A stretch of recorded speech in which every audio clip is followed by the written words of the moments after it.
ये कहानी है एलोरिया नाम की एक रहस्यमयी फैंटेसी दुनिया की, जहां जादू सांस लेता है और हर सच किसी न किसी राज में छुपा होता है। बोनो एक साधारण सा दिखने वाला लेकिन असाधारण भाग्य वाला लड़का, और परी रहस्यों से घिरी एक शक्तिशाली परी जिसका अतीत खुद उससे भी छुपा है। जब दोनों की राहें टकराती हैं तो जाग उठता है एक ऐसा रहस्य जो पूरे फैंटेसी संसार का संतुलन बदल सकता है। एलोरिया की दुनिया 7 आसमानों और 7 लोकों के बीच बसी थी। यहाँ पेड़ बोलते थे, नदियाँ भविष्य देखती थीं और हवाओं में बीती समय की सरसराहट छुपी रहती थी। इसी दुनिया के धुंधले जंगल के किनारे रहता था बोनो। बोनो कोई जादूगर नहीं था, ना उसके पास पंख थे, न ही जादुई छड़ी। बस उसकी आंखों में एक अजीब चमक थी, जैसे वो कुछ भूल गया हो या उससे कुछ छुपाया गया हो। हर रात बोनो को एक ही सपना आता, एक उजड़ा हुआ महल, नीली रोशनी में नहाई एक परी और एक आवाज़, जब चंद्र रक्त बने तब सत्य जागेगा। बोनो इस सपने से डरता नहीं था, लेकिन हर सुबह उसका दिल भारी हो जाता। उस रात जब एलोरिया का चांद लाल हो उठा, धुंधले जंगल में अजीब सी हलचल हुई। पेड़ों की पत्तियां उल्टी दिशा में हिलने लगी, हवा अचानक ठंडी हो गई और तभी नीली रोशनी के बीच एक परी धरती पर उतरी। उसके पंख टूटे हुए थे, आंखों में दर्द और डर दोनों थे। बोनो उसे देखकर ठिठक गया। तुम सपना हो? उसने कांपती आवाज में पूछा। परी ने उसकी ओर देखा, उसकी आंखों में पहचान की चमक थी। नहीं बोनो, वो बोली, मैं तुम्हारा सपना नहीं, मैं तुम्हारा अतीत हूँ। परी का नाम था एरिन्या। वो एलोरिया की संतुलन परी थी, जिसका काम था 7 लोकों के बीच संतुलन बनाए रखना। लेकिन संतुलन टूट चुका था। एरिन्या ने बोनो को बताया, सालों पहले एक भविष्यवाणी हुई थी। एक मानव हृदय वाला रक्षक जन्म लेगा, जिसकी आत्मा परी और शरीर मानव होगा। वो रक्षक बोनो था। बचपन में उसे बचाने के लिए उसकी सारी यादें सील कर दी गई थीं और उसे एक साधारण लड़के की तरह धुंधले जंगल में छोड़ दिया गया। बोनो की सांसें तेज हो गईं। तो मैं कौन हूँ? एरिन्या की आवाज़ कांप गई। तुम वही हो जो एलोरिया को बचा भी सकता है और नष्ट भी। उसी पल जमीन कांपने लगी, आसमान काला पड़ गया। अंधकार लोक का राजा वॉर्थिन जाग चुका था।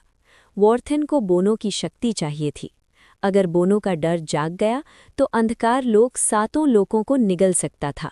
भागते भागते एरिन्या और बोनो भूले हुए महल पहुंचे, वही महल जो बोनो सपनों में देखता था। महल के बीचों बीच एक पत्थर था जिस पर लिखा था, त्याग ही जागरण है। एरिन्या ने सच बताया। अगर बोनो अपनी शक्तियां पूरी तरह स्वीकार करता तो एलोरिया बच जाता, लेकिन उसकी मानव भावनाएं मिट जातीं। वो कभी हंस नहीं पाता, कभी प्रेम नहीं कर पाता। और अगर वो शक्ति छोड़ देता तो वो साधारण इंसान बना रहता, लेकिन एलोरिया नष्ट हो जाता। बोनो ने एरिन्या की ओर देखा। अगर मैं सब भूल गया, उसने पूछा, तो तुम? एरिन्या की आंखों से आंसू गिरे। मैं भी मिट जाऊंगी, वो फुसफुसाई, क्योंकि मैं तुम्हारी स्मृति से जुड़ी हूँ। जब वॉर्थिन ने हमला किया, बोनो ने पत्थर पर हाथ रखा। उसने शक्ति नहीं चुनी, उसने त्याग चुना। एक उजली रोशनी फूटी, अंधकार लोक जलकर राख हो गया। एलोरिया बच गया, लेकिन धुंधले जंगल में एक साधारण लड़का खड़ा था जिसे याद नहीं था कि वो कौन है। दूर हवा में नीली चमक बिखर गई। कहीं ना कहीं एरिन्या की आवाज़ गूंजी, कुछ प्रेम यादों के बिना भी अमर होते हैं।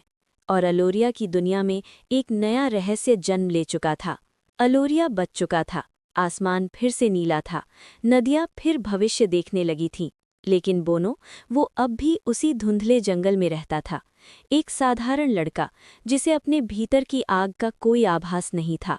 उसे बस इतना पता था कि हर शाम दिल के किसी कोने में एक खालीपन सांस लेता था। उस रात जब चांद आधा छुपा हुआ था, बोनो को हवा में कोई फुसफुसाहट सुनाई दी। बोनो, वो चौंका। आसपास कोई नहीं था। फिर वही आवाज़, दूर बहुत दूर से, मुझे भूल जाना, मेरा अंत नहीं है। बोनो का सिर दर्द से भर गया। उसकी आंखों के सामने नीली चमक लहराने लगी और पहली बार उसे एक सपना नहीं, याद दिखी। सपने में उसने देखा, अंधकार लोक की राख के बीच एक नीली रोशनी कांप रही थी। वही परी एरिन्या। उसके पंख पूरी तरह गायब थे। वो अब लोकों के बीच फंसी हुई थी, न पूरी परी न पूरी स्मृति। तुमने त्याग चुना, एरिन्या बोली, लेकिन त्याग ने मुझे अधूरा छोड़ दिया। बोनो ने अनजाने में हाथ बढ़ाया। मैं तुम्हें जानता हूँ, वो बोला, पर कैसे? एरिन्या की आंखें भर आईं, क्योंकि प्रेम स्मृति से नहीं, आत्मा से जुड़ा होता है। उसी क्षण अलोरिया के सातों लोकों में एक पुरानी भविष्यवाणी जाग उठी। जो रक्षक स्वयं को भूल जाएगा, वही स्मृतियों का द्वार खोलेगा। संतुलन परिषद घबरा गई, क्योंकि स्मृतियों का द्वार खुलना सिर्फ यादों की वापसी नहीं था, वो निषिद्ध सत्य भी वापस ला सकता था। और वो सत्य अलोरिया के जन्म से जुड़ा था। अंधकार लोक नष्ट हुआ था, पर अंधकार मरा नहीं था।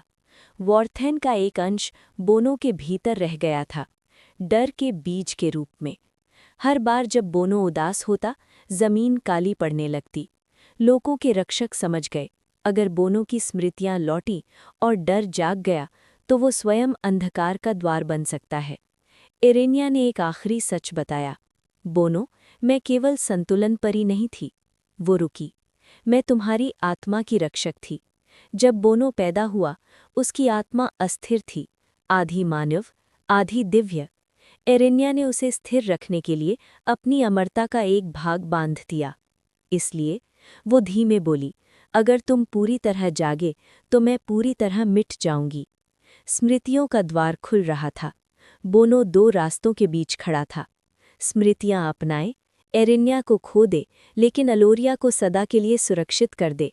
स्मृतियां न अपनाए, एरेन्या को अधूरी अवस्था में जीवित रखे, लेकिन अंधकार को बढ़ने दे। बोनो की आंखों से आंसू बहने लगे। हर बार वो फुसफुसाया, कीमत तुम ही क्यों चुकाती हो? एरेन्या मुस्कुराई, वही पुरानी शांत मुस्कान, क्योंकि प्रेम हिसाब नहीं मांगता। बोनो ने स्मृतियों के द्वार की ओर कदम बढ़ाया, लेकिन जैसे ही उसने उसे छुआ, कहानी रुक गई। आसमान में एक नया चिन्ह उभरा, 8वां लोक, एक ऐसा लोक जिसका नाम कभी लिखा ही नहीं गया था। और हवा में एक नई आवाज़ गूंजी, रक्षक अभी जागा नहीं है, कहानी अभी बाकी है। स्मृतियों का द्वार खुलने ही वाला था, लेकिन उससे पहले अलोरिया का आसमान फट गया। नीला नहीं, काला भी नहीं, बल्कि रिक्त, जैसे किसी ने रंग ही छीन लिए हों। और उसी रिक्तता के बीच एक रास्ता उभरा, ना रोशनी का, ना अंधेरे का। यही था 8वां लोक। वो लोक जिसे कभी लिखा नहीं गया, क्योंकि वहां जाने वाला या तो लौटता नहीं, या लौटकर वही नहीं रहता। बोनो ने पहला कदम रखा। उस पल उसका दिल जोर से धड़का और रास्ते ने उसे जला दिया। ये लोक नियमों से नहीं, भावनाओं से चलता था। जितना अधिक डर, उतना गहरा अंधकार। जितना अधिक प्रेम, उतना तीखा दर्द।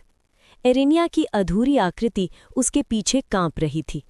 ये लोक तुम्हें तोड़ेगा, उसने कहा, क्योंकि ये तुम्हें वही दिखाएगा जो तुम अपने आप से छुपाते रहे हो। 8वें लोक के बीचों बीच एक झील थी, जिसका पानी आईने जैसा था, लेकिन उसमें चेहरा नहीं, पाप दिखते थे। बोनो ने उसमें देखा। उसने देखा कि अंधकार लोक का जन्म वॉर्थेन से नहीं हुआ था। वो जन्मा था पहले रक्षक की असफलता से, और वो पहला रक्षक एरेन्या थी। बोनो पीछे हट गया। तुमने कहा था तुम संतुलन की रक्षक हो। एरेन्या की आंखें झुक गईं। मैं थी, वो बोली, लेकिन मैंने प्रेम चुन लिया। एक समय था जब उसने एक लोक को बचाने के लिए एक आत्मा को मरने दिया।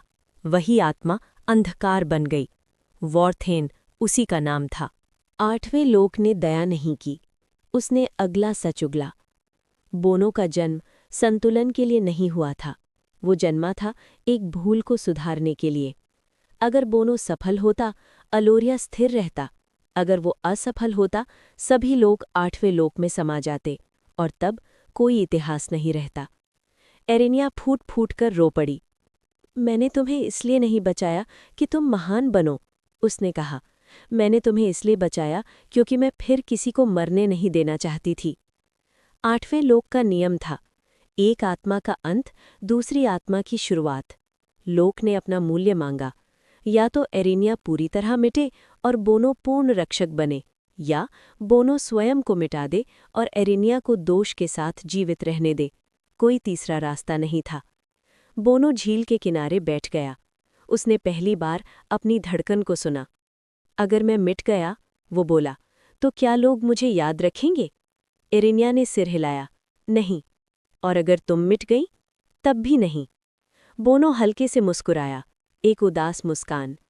तो फिर यादें ही इतनी भारी क्यों होती हैं? उसने झील में कदम बढ़ाया, लेकिन उसी पल झील का पानी थम गया। 8वें लोक में पहली बार नियम कांप गया। लोक की दीवारों पर नई रेखाएं उभर आईं। एक नया नियम लिखा जा रहा था, ऐसा नियम जो पहले कभी नहीं था। और हवा में गूंजी एक धीमी आवाज, जो स्वयं को मिटाने तैयार हो वही नियम बदल सकता है। बोनो और एरेनिया एक दूसरे की ओर देख रहे थे।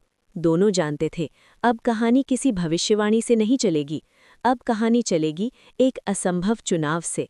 और 8वां लोक मुस्कुरा रहा था। 8वां लोक रुक चुका था। न हवा चल रही थी, न समय। झील की सतह पर लिखे नियम आधे मिट चुके थे, और जो बचे थे वे कांप रहे थे।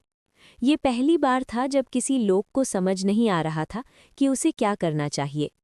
8वें लोक की आवाज अब गूंज नहीं रही थी, वो थरथरा रही थी। जो स्वयं को मिटाने तैयार हो वो नियम बदल सकता है। लेकिन नियम कैसे बदला जाए, ये किसी लोक को नहीं पता था। एरेनिया ने बोनो का हाथ थाम लिया। अगर तुम झील में उतरे, वो फुसफुसाई, तो ये लोक तुम्हें याद तक नहीं रखेगा। बोनो ने उसकी ओर देखा। और अगर मैं न उतरा तो ये लोक सब कुछ निगल लेगा। दोनों ही रास्ते खामोशी की ओर जाते थे। बोनो के भीतर कुछ टूटा। डर नहीं, क्रोध। हर बार वो धीमे बोला, कीमत कोई और क्यों देता है? उसी पल उसके सीने में जलन उठी। वॉर्थेन का बचा हुआ अंश सिसकने लगा। लेकिन इस बार वो अंधकार नहीं मांग रहा था, वो कह रहा था, मुझे मुक्त कर दो। बोनो समझ गया, अंधकार शत्रु नहीं था, वो अधूरी आत्मा थी जिसे कभी चुना नहीं गया। बोनो ने झील की ओर नहीं, अपने भीतर झांका। उसने वॉर्थेन से कहा, अगर मैं तुम्हें स्वीकार करूं, तो क्या तुम विनाश बनोगे? वॉर्थेन की आवाज टूटी हुई थी। नहीं, मैं केवल स्वीकार किया जाना चाहता हूं। ये नियमों में नहीं लिखा था। 8वें लोक ने कभी स्वीकार को शक्ति नहीं माना था। बोनो ने एरेनिया की ओर देखा। तुमने प्रेम किया, उसने कहा, और उसे गलती कहा गया? एरेनिया रो पड़ी, क्योंकि प्रेम ने संतुलन तोड़ा। नहीं, बोनो ने कहा, संतुलन ने प्रेम को समझा नहीं। उसने अपना हाथ अपने हृदय पर रखा। अगर मैं अंधकार को अपनाऊं और तुम प्रकाश को छोड़ दो, तो हम दोनों न पूर्ण रहेंगे न मिटेंगे। ये था असंभव नियम। 8वां लोक कांप उठा। दीवारों पर दरारें पड़ गईं। ये स्वीकार्य नहीं है, लोग गरजा। एक को मिटना होगा, यही नियम है। बोनो आगे बढ़ा। नहीं, वो बोला, यही डर है। उसने झील में कदम नहीं रखा, उसने झील को छू लिया। झील ने पहली बार खून नहीं, आंसू दिखाए। 8वें लोक में पहली बार एक नया वाक्य लिखा गया, जो स्वयं के अंधकार को अपनाता है, उसे मिटाने की आवश्यकता नहीं। एरेनिया की रोशनी बिखरने के बजाय शांत हो गई।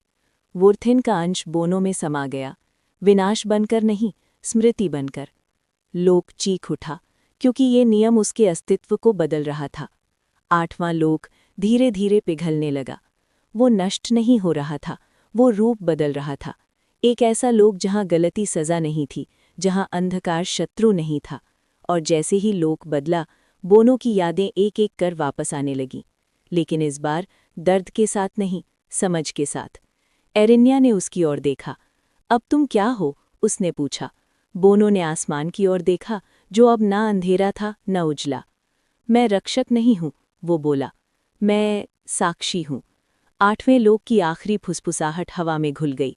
जहां प्रेम और अंधकार एक दूसरे से डरना छोड़ दें, वहीं अस्तित्व सच में शुरू होता है। और अलोरिया की कहानी पहली बार भविष्यवाणी से मुक्त हो गई।